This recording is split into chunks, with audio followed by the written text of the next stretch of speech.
ओम शांति। आज हम 21 अगस्त 2023 की बाबा की साकार मुरली सुनेंगे। बाबा कहते हैं, मीठे बच्चे, यह पुरानी दुनिया अब मिट्टी में मिल धूल छाई हो जाएगी। इसीलिए इस धूल में मिलने वाली दुनिया से अपना बुद्धि योग निकाल दो। प्रश्न है, मनुष्यों की कौन सी चाहना एक बाप ही पूरी कर सकते हैं? उत्तर, मनुष्य चाहते हैं शांति हो, लेकिन अशांत किसने बनाया है यह नहीं जानते हैं। तुम उन्हें बतलाते हो कि 5 विकारों ने ही तुम्हें अशांत किया है। भारत में जब पवित्रता थी तो शांति थी। अब बाप फिर से पवित्र प्रवृत्ति मार्ग स्थापन करते हैं, जहाँ सुख शांति सब होगी। मुक्ति, जीवन मुक्ति की राह बाप के सिवाय कोई बतला नहीं सकता। गीत, इस पाप की दुनिया से दूर कहीं दूर ले चल। ओम शांति। यह किसका सत्संग है? मनुष्य सत्संगों में जब जाते हैं तो कोई न कोई साधु, संत, महात्मा आदि गद्दी पर बैठ शास्त्र आदि सुनाते हैं, परंतु वहाँ एम ऑब्जेक्ट कुछ भी नहीं रहती। सत्संग से क्या प्राप्ति है यह कोई को पता नहीं। ऐसे भी नहीं गुरु के सिर्फ फॉलोअर्स ही उनके पास आते हैं। नहीं, जो चाहे जाकर बैठ जाते हैं। फॉलोअर्स हो या कोई भी हो, किसी भी धर्म वाला हो, समझते हैं फलाना महात्मा आया है, झट भागते हैं। उसको कहा जाता है सत्संग।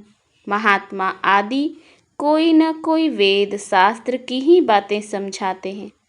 वास्तव में सत परमात्मा तो एक ही है, बाकी है मनुष्यों का संग।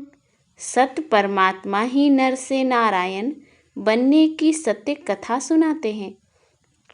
सत्य नारायण की कथा होती है पूर्णमासी के दिन। अभी तुम जानते हो कि सच्ची सच्ची पूर्णमासी यह है जबकि रात से दिन होता है। तुम 16 कला संपूर्ण बनते हो। वास्तव में ज्ञान सूर्य को कभी ग्रहण नहीं लग सकता। ग्रहण तो इन सूर्य चांद आदि को लगता है जो पृथ्वी को रोशनी देते हैं। ज्ञान सूर्य तो है ही सबको रोशनी देने वाला, उसकी ही महिमा गाते हैं। ज्ञान सूर्य प्रगटा, अज्ञान अंधेर विनाश। यहाँ तो तुम सब बच्चे बैठे हो, बाहर वाले को अलाउ नहीं किया जाता है, वह तो कुछ समझेंगे नहीं। बाप कहते हैं, मैं तुम बच्चों के ही सम्मुख आता हूँ। पाप आत्माओं को आकर पुण्य आत्मा बनाता हूँ, मंदिर में रहने लायक बनाता हूँ। वह है पावन दुनिया शिवालय। शिव ने स्वर्ग की रचना की, उसमें कौन रहते हैं? देवी देवताएं, जिन्हों के चित्र मंदिरों में रखते हैं। तुम जानते हो कि 5000 वर्ष पहले यह देवी देवताएं भारत में रहते थे, स्वर्ग में राज्य करते थे। कब राज्य किया, कैसे राज्य पाया, यह दुनिया नहीं जानती। तुम बच्चे जानते हो। वह नई दुनिया थी, यह पुरानी दुनिया है। भारतवासी कहते हैं नई दुनिया नया भारत हो, वर्ल्ड ऑल माइटी राज्य हो। आत्मा को बुद्धि में आता है। यहाँ देवी देवताओं का राज्य था, परंतु यह विचारों को पता नहीं कि यह ऑल माइटी अथॉरिटी का राज्य कब और किसने स्थापन किया। कोई समय तो था जरूर। जानते हो कि भारत सोने की चिड़िया था। तुम अब किसके संग में बैठे हो? कौन सा महात्मा आया हुआ है? श्री कृष्ण तो नहीं कहेंगे कि भगवानुवाच, मैं तुम्हें राजयोग सिखलाता हूँ। तुम बच्चों की बुद्धि का ताला अब खुल गया है। जानते हो इतनी सारी पुरानी दुनिया मिट्टी में मिल धूल छाई हो जाएगी। मनुष्य शांति चाहते हैं, परंतु शांति कौन स्थापन कर सकता है? पहले तो पूछा जाता है कि तुमको अशांत किसने किया? कुछ बता नहीं सकते कि इन 5 विकारों ने ही अशांत किया है। भारत में शांति तब थी जबकि पवित्रता थी। पवित्र प्रवृत्ति मार्ग में ही मनुष्य बहुत बहुत सुखी थे। अभी अपवित्र पतित प्रवृत्ति मार्ग हो गया है। निशानियाँ भी हैं। मंदिर में देवताओं की महिमा करते हैं। हम नीच पापी हैं, हम निर्गुण, हारे में कोई गुण नहीं। मनुष्य गाते हैं परंतु जानते नहीं। जब बाप आते हैं तब बच्चों पर मेहनत करते हैं। बाप आते ही हैं बच्चों के पास। यहाँ कोई साधु संत आदि नहीं बैठा है। यह तो देहधारी है। तुम्हारी नज़र ऊपर में है। हम शिव बाबा से सुनते हैं, किसी देहधारी तरफ दृष्टि नहीं है। कृष्ण भी देहधारी बच्चा है, गर्भ से जन्म लेता है। हर एक आत्मा को अपनी देह है। शिव बाबा को अपनी देह है नहीं। नाम तो देह शरीर पर पड़ता है, आत्मा का नाम तो आत्मा ही है। कहते भी हैं महान आत्मा, पाप आत्मा। पाप परमात्मा तो कभी नहीं कहा जाता है। फिर अपने को परमात्मा कैसे कहला सकते? परमपिता परमात्मा तो एक ही है। वह है सुप्रीम बाप, परम धाम में रहते हैं। तुम कहते हो परम आत्मा, सुप्रीम, वह है निराकार। उनको मिलाकर नाम पड़ गया है परमात्मा। उनको ही सभी याद करते हैं। नयनहीन को राह दिखाओ प्रभु। बुद्धि ऊपर चली जाती है परमपिता तरफ, जबकि सब राज बताने वाला वह परमपिता परमात्मा ही है। निर्वाण धाम को मुक्ति धाम कहा जाता है। जो आत्माएं पहले आती हैं वह जीवन मुक्ति में हैं, पीछे फिर जीवन मुक्ति से जीवन बंध में आती हैं। बच्चे जानते हैं पवित्रता, सुख, शांति है ही सतयुग में। जबकि एक राज्य होता है, उसको ही अद्वैत राज्य कहा जाता है। फिर द्वैत राज्य अर्थात डेविल का राज्य होता है। पहले तो एक धर्म था, अभी तो अनेकानेक धर्म हैं। बच्चे इस सारे सृष्टि चक्र को अच्छी रीति नंबरवार पुरुषार्थ अनुसार जानते हैं और कहाँ एम ऑब्जेक्ट नहीं है।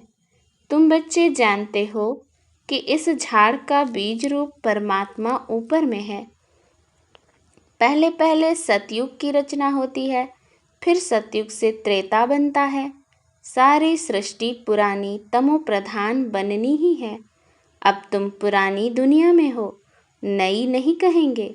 नई सृष्टि तो सतयुग थी, कलयुग को पुरानी सृष्टि कहा जाता है। पुरानी होने में भी टाइम लगता है। पहले नई थी, अब पुरानी है। भारत में आजकल सब चाहते हैं नई दुनिया हो, उसमें नया भारत हो, वर्ल्ड ऑल माइटी अथॉरिटी राज्य हो। देवी देवताओं का राज्य ऑल माइटी अथॉरिटी ने ही स्थापन किया था। उस समय दूसरा कोई राज्य हो न सके। हर एक मनुष्य ऑल माइटी अथॉरिटी अर्थात ज्ञान का सागर हो न सके। ज्ञान का सागर, सुख का सागर, यह महिमा एक परमात्मा की है। वर्षा भी तुमको उनसे ही मिलता है। बाप खुद कहते हैं कि मैं कल्प कल्प आता हूँ, आकर इस भारत को स्वर्ग बनाता हूँ। फिर आधा कल्प बाद तुम वह राज्य भाग्य गंवाते हो, माया से हार खा लेते हो। मन से हारने की बात नहीं है। मन तो बिल्कुल घोड़ा बन जाता है। माया मन को उड़ा देती है। माया भी कहती है वाह, हमारी सेना से कोई वहाँ कैसे जा सकता है। अच्छे अच्छे महारथियों को भी जीत लेती है। तुम्हारी माया के साथ युद्ध है। बाकी यह कोई स्थूल हथियारों की लड़ाई की बात नहीं, यह तो माया पर जीत पाने की लड़ाई है। बाकी वह लड़ाइयाँ तो चलती आई हैं। पहले तलवारें थी, फिर बंदूकें निकली, अब तो बॉम्ब्स निकले हैं। तो अब तुम बच्चों की बुद्धि में है। हम सो देवी देवता थे और सत्संगों में कोई ऐसे नहीं कहेंगे कि हम सो देवता थे, हमने 84 जन्म लिए। अभी हम पतित बन गए हैं, अब फिर पावन बन रहे हैं। तुम भी नयनहीन थे। इन आँखों की बात नहीं है, यह ज्ञान के दिव्य चक्षु की बात है। आत्मा तो अपने बाप को भूल गई है। सन्यासियों ने तो आत्मा सो परमात्मा कह दिया है।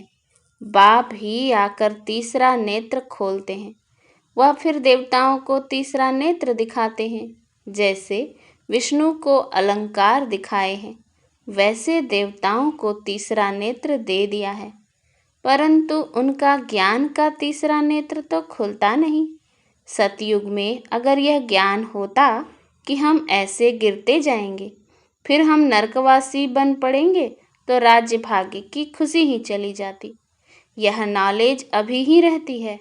तुम मीठे मीठे सिकिलधे लाडले बच्चे जानते हो कि हम बाबा के पास 5000 वर्ष बाद आए हैं, फिर से अपना राज्य भाग्य लेने। फिर 5000 वर्ष बाद हमको आना है। हम ऑल राउंड एक्टर्स हैं। हम सो देवता बने थे, हम सो क्षत्रिय बने, अभी हम सो फिर ब्राह्मण बने हैं। यह ज्ञान किसको नहीं है? गीता पाठशाला माना भगवान की पाठशाला, भगवानुवाच है। उन लोगों ने फिर श्री कृष्ण का नाम डाल दिया है। फिर श्री कृष्ण पर कितने कलंक लगा दिए हैं। कह देते हैं उनको इतने बच्चे थे, इतनी रानियां चुराई। यहाँ तो तुम सब आपे ही भाग कर आए हो, कोई ने भगाया नहीं। गवर्नमेंट के राज्य में अगर कोई किसको भगाए तो भी केस चल जाए। इन्हों का वंडर हुआ, कितने बच्चे आए, भट्ठी बननी थी। बूढ़े जवान बच्चे सब वैरायटी भाग कर आ गए। कोई झाड़ के झाड़ भी आए। तो यहाँ की बात श्री कृष्ण के साथ लगाकर उल्टा सुल्टा लिख दिया है। अखबारों में बड़ी धूमधाम हुई। अमेरिका के अखबार में भी पढ़ गया कि एक कलकत्ते का जवाहरी कहता है कि मुझे 16,108 रानियां चाहिए, अभी 400 मिली हैं। तो यह सब खेल है, नथिंग न्यू। कल बाद फिर भी ऐसे होगा, ऐसे ही तुम्हारी भट्ठी बनेगी। तुम देख रहे हो कि कैसे स्थापना होती है। तुम मनुष्य से देवता बन रहे हो। जीवन मुक्ति दाता को अपना बनाने से सेकंड में तुम वर्षा पाने के हकदार बनते हो। जनक को भी सेकंड में साक्षात्कार हुआ। कहते भी हैं हमको जनक मिसल ज्ञान दो। जनक ने तो त्रेता में राजाई पाई। बाबा ने पहले पहले समझाया, अभी तुम बच्चों की बुद्धि में है कि हमारे सामने कौन बैठा है। शिव के मंदिर के आगे बैल रख दिया है, बैल पर तो मनुष्य बैठेगा, निराकार शिव कैसे बैठेंगे। तो फिर शंकर को बिठा दिया है। कुछ भी समझते नहीं। गीत में भी सुना कि नयनहीन को राह दिखाओ प्रभु। सब बुद्धिहीन अंधे हैं। प्रजा का प्रजा पर राज्य है। आगे राज्य राजा चलाते थे। कोई कड़ा विकर्म करते थे तो राजा फैसला करते थे। अभी तो प्रजा का प्रजा पर राज्य है। 1-2 के ऊपर जज हैं। वंडर है ना। यह बेहद का नाटक है। यह तुम जानते हो, और कोई कह न सके। जू मिसल यह ड्रामा चलता ही रहता है। टिक टिक होती ही रहती है। दुनिया का चक्र फिरता ही रहता है। यह वर्ल्ड की हिस्ट्री ज्योग्राफी कोई नहीं जानते। कहते हैं पत्ता भी ईश्वर के हुक्म पर चलता है, परंतु यह तो ड्रामा है। मक्खी यहाँ से पास हुई, फिर कल्प बाद रिपीट होगा। ड्रामा को समझना है, मनुष्य ही समझेंगे। बाबा कितना अच्छी रीति समझाते हैं। बाबा वर्ल्ड ऑलमाइटी अथॉरिटी हैं। कहते हैं मैं भी ड्रामा के बंधन में बांधा हुआ हूँ। मैं खुद आकर पतित को पावन बनाता हूँ। अभी तुम बाप से शक्ति लेते हो माया पर जीत पाने लिए। माया दुश्मन ने तुमको बिल्कुल कंगाल बना दिया है। ना हेल्थ ना वेल्थ है। अभी तुम समझते हो कि हम विश्व के मालिक बनते हैं। वहाँ तो हेल्थ वेल्थ हैप्पी सब होगा। परमात्मा को ही कहते हैं कि आकर राह बताओ, रहम करो, आकर मुक्ति जीवन मुक्ति दो। आत्मा ही पुकारती है, ओ बाबा आकर हमें दुख से छुड़ाए, स्वर्ग में सुखी बनाओ। गाया भी है दुख हरता सुख करता। बाप ने सुख दिया, फिर उनको स्वर्ग में याद करने की दरकार नहीं रहती। सब बच्चों को सुखी बना देते हैं। आगे 60 वर्ष की आयु में बच्चों को राज्य भाग्य दे खुद वानप्रस्थ में चले जाते थे। तो बेहद का बाप भी कहते हैं, मैं जानता हूँ तुम सबको माया ने बहुत दुखी किया है, तो अब ले चलने आया हूँ। निर्वाण धाम व वानप्रस्थ एक ही बात है। वानप्रस्थ अर्थात वाणी से परे स्थान, स्वीट साइलेंस होम।